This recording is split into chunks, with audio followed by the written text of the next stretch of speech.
In today's video, we're going to continue to build off the foundation that we started with the structure of the Earth and plate tectonics. And today we're going to dive right into minerals.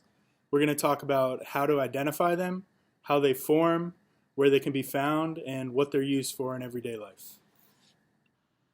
A mineral is a naturally formed inorganic solid with a crystalline structure.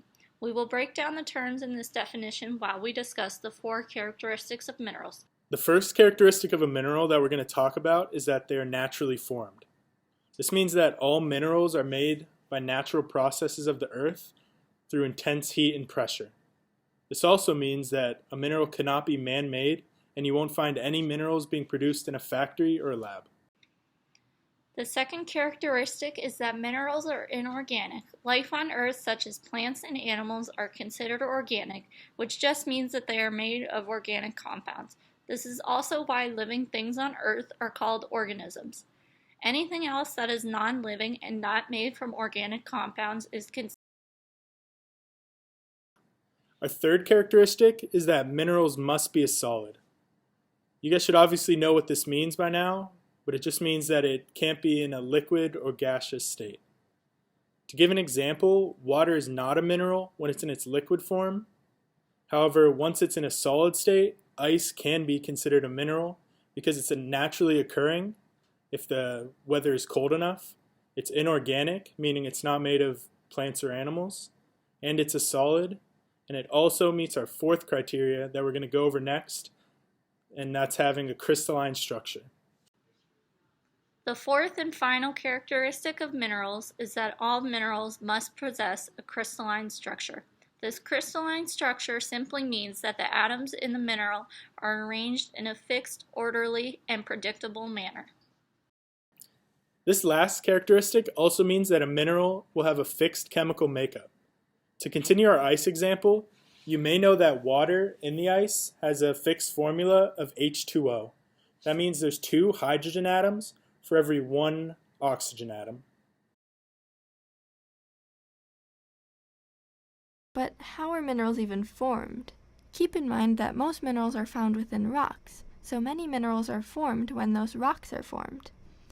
We'll take a look at the rock cycle in depth later, but for now minerals can be formed in a few main ways: sublimation from volcanic gases, crystallization of lava or magma, and deposition or evaporation from aqueous solutions. Sublimation is the process of going from a gas directly to a solid. When volcanoes erupt, lots of gases are released. The contrast between the temperature of the extremely hot volcano and the much cooler atmosphere means that some of those gases form lower energy solids pretty quickly without even passing through the liquid phase. Since sulfur dioxide is released during eruptions, native sulfur is common to find around volcanoes. Cooling of magma or lava results in crystals and igneous rocks being formed. Through the Bones reaction series, which we'll talk about in an igneous rock video, different minerals are formed at different temperatures of this cooling process. Another way they can form is after hot water flows between rocks and dissolves particles. Then, when this water cools, these dissolved particles return to a solid state and can deposit or precipitate back out. This can lead to large sections of rocks coated in other minerals, or even veins of minerals inside other rocks. This deposition can take place in hot springs or hydrothermal vents and veins. Evaporation can also lead to minerals being formed. If seawater has a large salt content, not necessarily just sodium chloride, but any salt, when that seawater evaporates, it can leave behind those minerals as they settle to the bottom. Rock gypsum can be formed by this process, and it usually occurs in water basins when there's less water coming into the system than is being evaporated.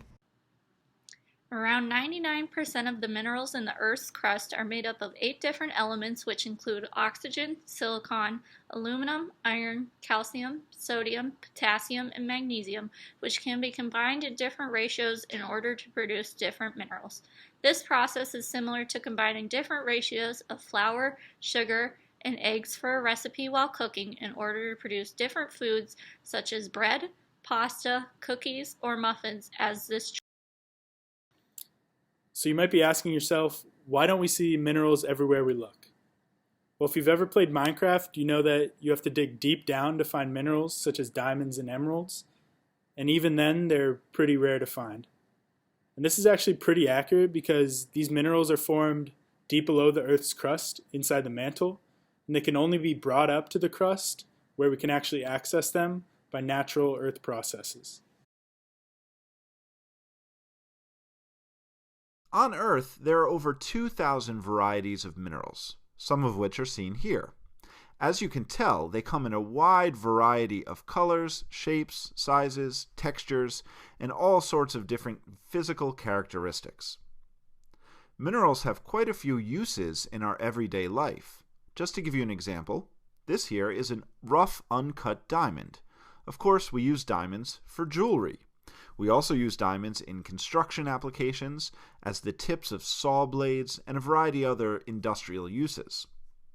Here's another mineral. This is called fluorite, most famous for its inclusion in toothpaste.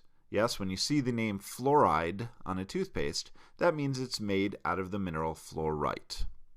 But what else are minerals used for? Well, this here is talc. Talc is a very common mineral that is ground into a fine powder. It's very soft, and it's used in baby powder. Sometimes you might hear it referred to as talcum powder. One more example. This is a mineral selenite gypsum, which is used all around us in drywall. This is the material that's used to build the walls inside modern houses and buildings. Now to review, there are 4 questions that you must ask yourself if you want to determine if an object is a mineral or not. The first question is whether or not the object is formed or found in nature. And if the answer is yes, that it was made by the environment and not by humans, then you can ask yourself, is it a non-living material, meaning that it is not made of plants and animals? If you answer yes to that question, then you can go on to the third question, which is it a solid?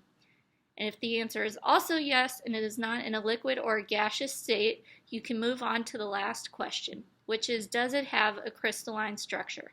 And if your answer is yes, its atoms are arranged in a fixed, orderly, and predictable manner with a consistent recipe or chemical makeup, then congratulations, the object you have is